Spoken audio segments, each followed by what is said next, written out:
click on iTunes. Once iTunes is open, go to the iTunes Store. And in the search store option, type in Yanatha and hit enter. There you'll see all the applications I'm fortunate enough to be able to create with Buzztouch.com. Kids Eat Free HD, Pre-K Math, Pocket Poetry app, Proud to be Haitian, Proud to be Jewish,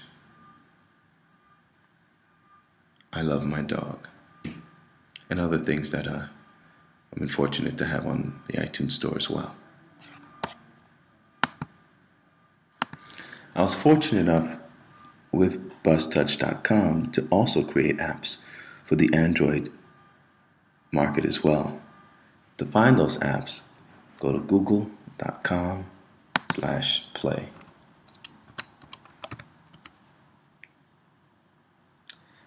And in the search field, type in Yanatha